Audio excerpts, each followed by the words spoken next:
Kung tingin mo sa sarili mo hindi ka attractive, pakinggan mo to, baka hindi mo lang napapansin. Heto ang 4 na signs na attractive ka, hindi mo lang alam. Una, ang ninja iwas tingin.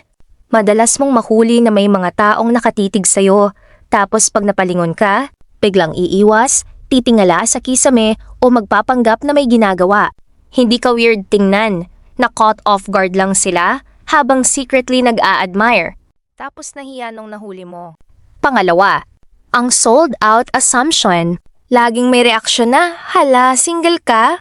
Akala ko may jowa ka na. Parang automatic sa isip ng iba, taken ka na.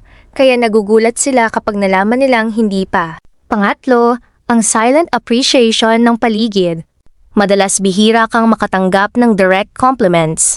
Hindi dahil wala silang napapansin, minsan iniisip nilang aware ka na, o kaya nahihiya silang lumapit kasi feeling nila out of their league ka. So tahimik lang silang humahanga from afar. Pang-4, ang plot twist, mukha kang wanted sa camera. Ito ang pinakamalaking scam, hindi ka photogenic. Pero attractive ka sa personal. Kapag nag-selfie ka, mukha kang may pinagdadaanan sa buhay. Pero sa totoong buhay, bawi ka sa galaw, ngiti at natural charm. Mas mabuti nang magulat sila, mas maganda, gwapo ka sa personal, kaysa naman pang Instagram ka lang tapos sa personal, sino ka po? So be honest, anong sign ang pinaka-relatable sa'yo?